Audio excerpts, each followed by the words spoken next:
Hello, this is Dr. Panigrai. Welcome to my biology classes for NEET exam. Today I will discuss about immunology and different types of immunity. So let's start. What is immunology?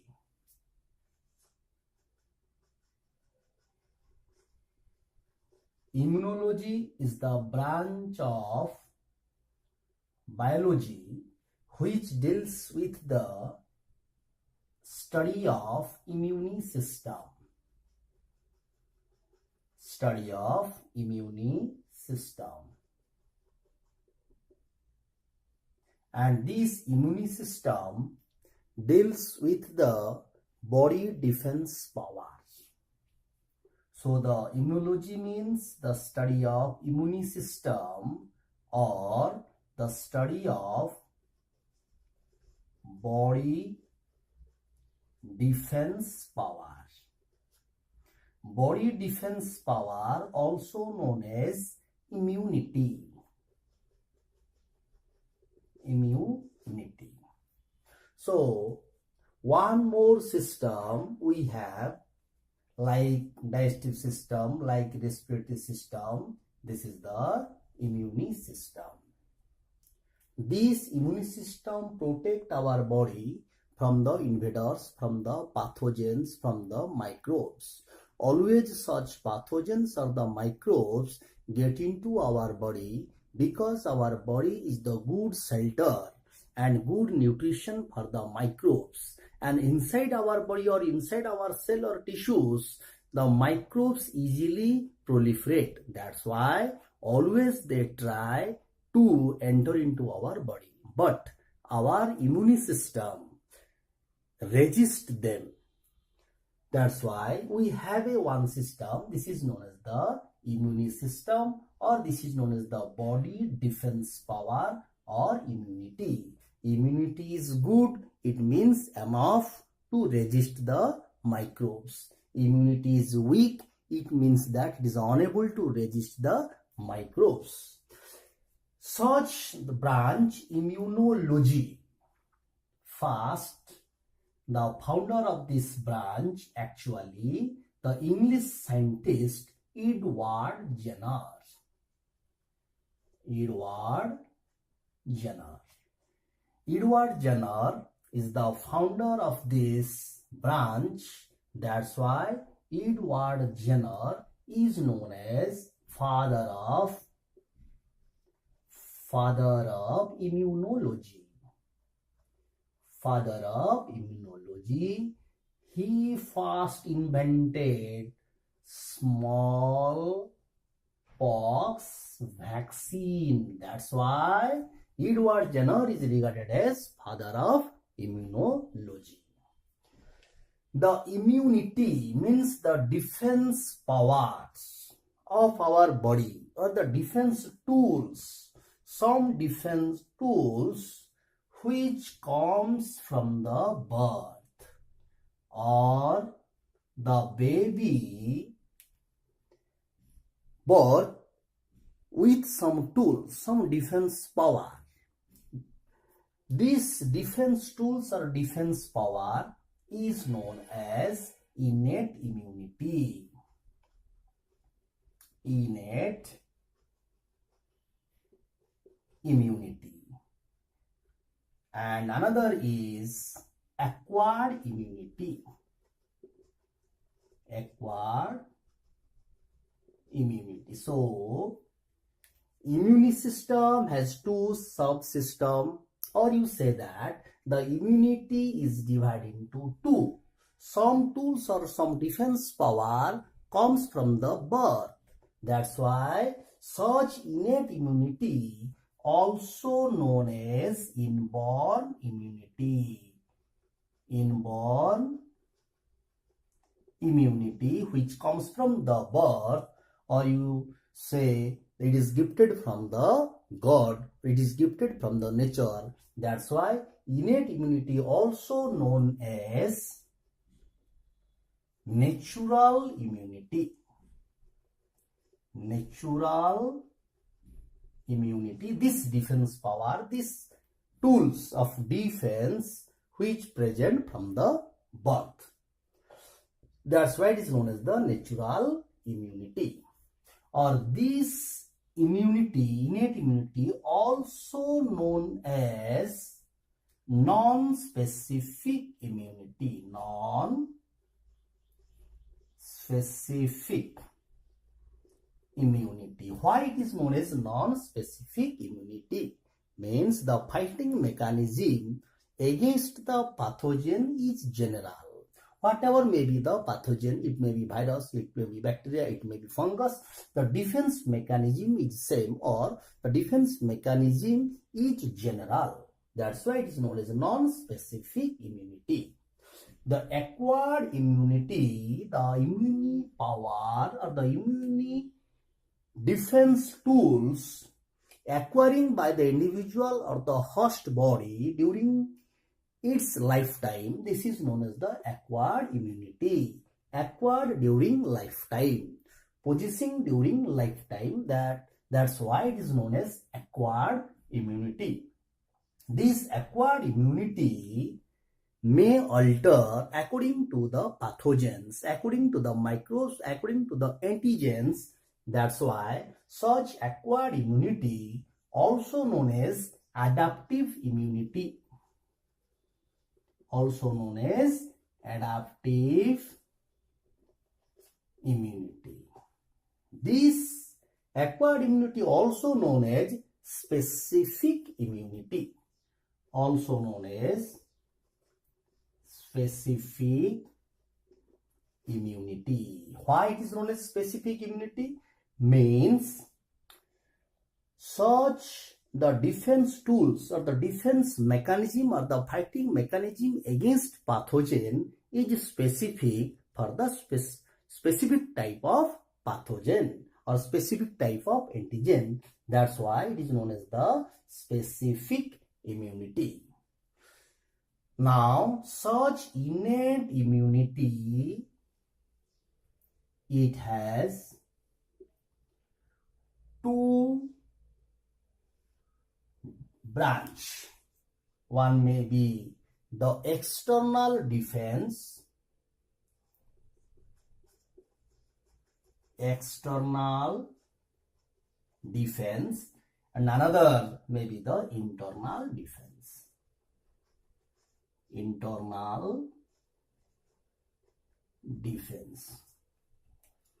The innate immunity again classified into two, or the innate immunity has two branches. Some tools present on the surface of the body. Surface means on the surface of the skin or surface of the epithelial skin, the outer and inner surface of body having some defense tool.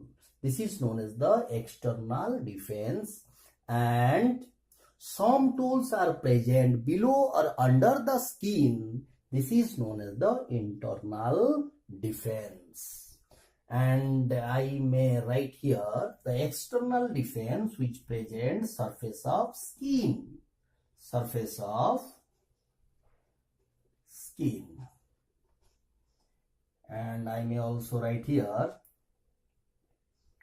internal defense means below the skin or under the skin. The defense tools present below the skin. And this is the acquired immunity. So some tools are present on the surface of our body. They actually try to resist the pathogen first. So when the pathogens try to enter into our body, first pathogen will fight against the external defense. Those are present on the surface. That's why such external defense is known as the first line of defense. This is known as the first line of defense. This is known as first line of defense. If first line of defense fails to resist the pathogen, then the microbes penetrate the skin and reach to the under the skin. Below the skin, such pathogen will face some other tools and which form the internal defense. This internal defense, that's why known as second line of defense. Second line of defense, because failure of first line of defense, the second line of defense activated. And if first line of defense and second line of defense both fail to resist the pathogen, then the pathogen enter into our body and reach to the internal tissues, or it reach in the bloodstream of our body, then the another system activated. This is known as the acquired immunity. That's why after first and second, the another immune defense system activated. That's why it is known as third line of defense. Third line of defense. Third line of defense. So now we have three line of defense system. The first line of defense, the second line of defense, and the third line of defense. Again, such first line of defense comprises of, according to their mechanism, into two: the physical barriers or the chemical barriers. If the external or the first line of defense system resist the pathogen physically, and which forms the barrier, physical barrier, known as the physical barrier. Physical barrier. If it chemically resists the pathogen, which forms the chemical barrier or physiological barrier. Chemical barrier or physiological barrier. Physiological barrier. So the external defense have two branch. One is the physical barrier, another is the chemical barrier. Likewise, the internal defense system, it may be classified into two. Some cells present below the skin, they resist the pathogens. That's why which forms a cellular barrier. So internal defense, it may be, one is the cellular barrier, and another one may be the cytokines barrier. Cytokines. What is the cytokines? The chemicals secreted by cells. This is known as the cytokines.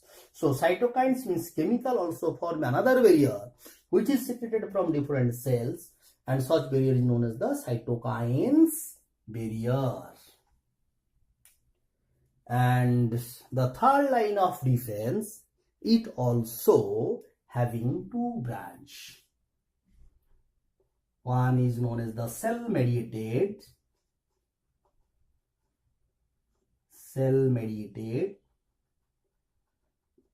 immunity or CMI.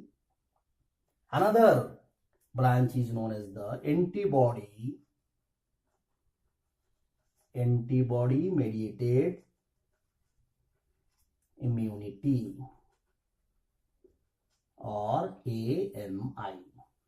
So here we have different types of immunity. So the immunity classified, first innate immunity and the acquired immunity. The innate immunity, such tools or defense comes from birth. That's why known as the inborn immunity. It gifted from nature. That's why known as the natural immunity. The defense mechanism is general. That's why it is known as the non-specific immunity. It has two branch, external defense and the internal defense. External defense, it fights against the pathogens along with two branch, physical barriers and the chemical barriers. Now I would like to put one example here, physical barrier, the dead layer of skin, stratum corneum. So such stratum corneum physically try to resist the pathogen. Chemical barriers are the physiological barriers. For example, the secretion of sweat.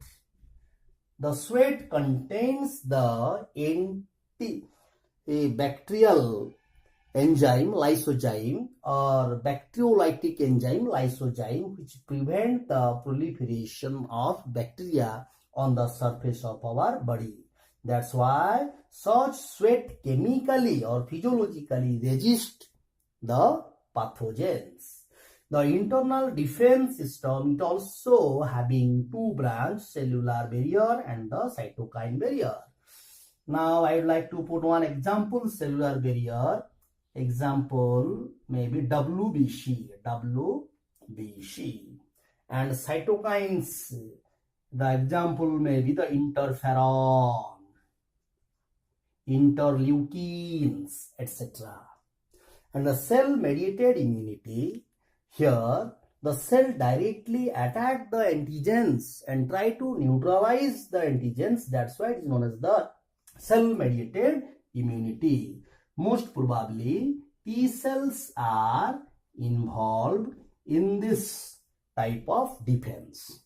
Another is the cell-mediated immunity. Here the cell produce some proteins. Such proteins is known as the antibody, and such antibody try to neutralize the antigen. That's why it is known as the antibody-mediated immunity, and such antibody actually secreted from B cells or beta cells. So these are the different types of immunity we have.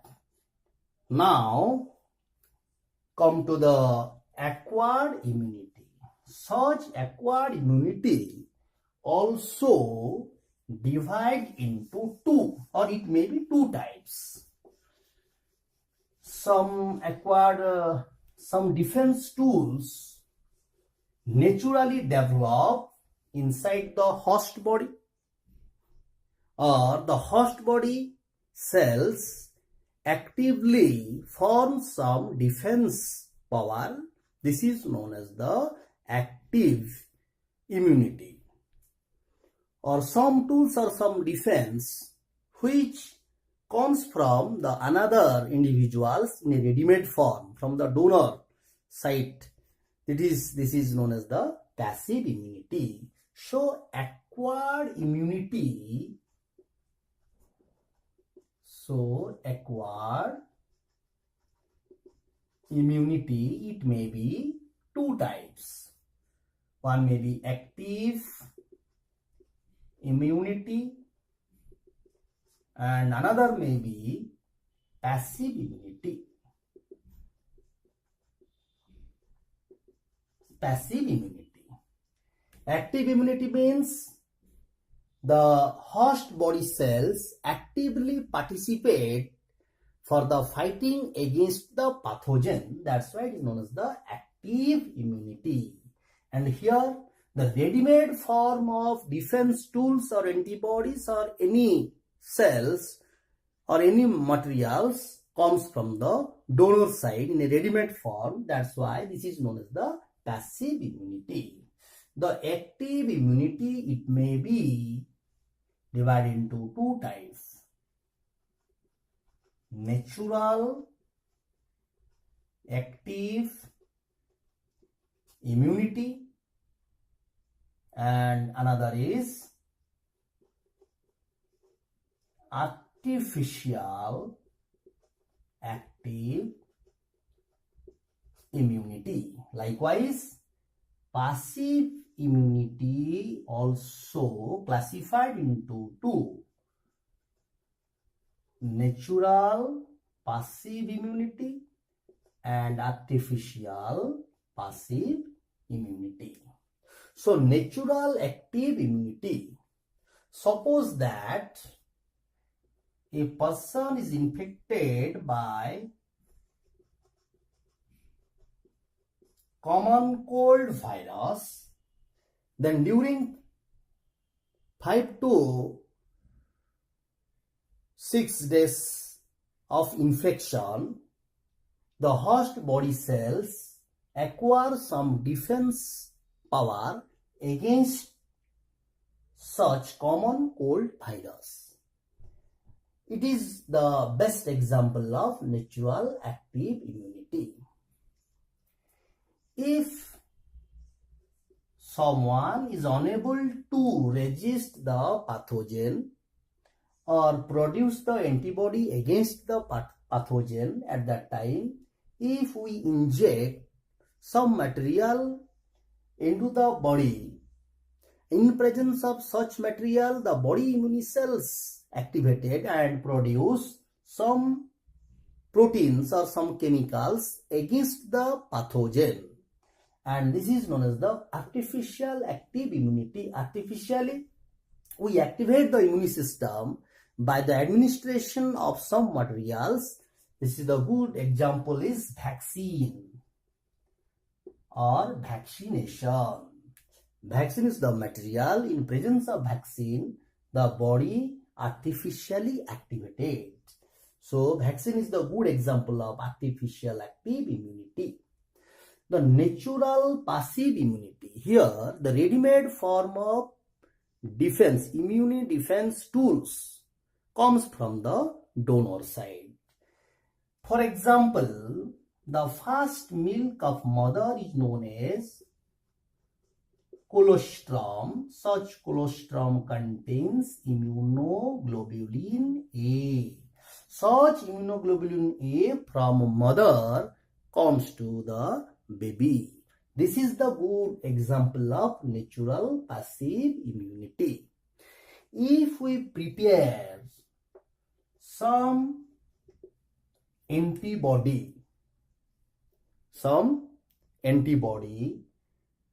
by artificial method and such antibody injected to the needy person, and this is known as the artificial passive immunity. Here I put one example, the anti-tetanus. The anti-tetanus toxoid is the good example of artificial passive immunity. Such anti-tetanus toxoid actually prepares the horse body by the administration of tetanus toxoid, and such anti-tetanus purified or extracted from the horse body and injected to the needy person, and this process or administration of anti-tetanus to the needy person, this is the good example of artificial passive immunity. Artificially we prepared some ready-made form of antibody or the chemicals and injected to the needy person or the patient. This is the good example of artificial passive immunity. So on the other way, you can classify the acquired immunity into two, active and the passive. In active immunity, the host body cells actively participated. That's why it is known as the active immunity. Here, not actively participate, but some chemicals in a ready-made form comes from the donor side. That's why it is known as the passive immunity. Such active immunity, it may be natural or artificial. If naturally activated, then this is not the natural active immunity. If artificially you activate the immune system, this is known as the artificial active immunity.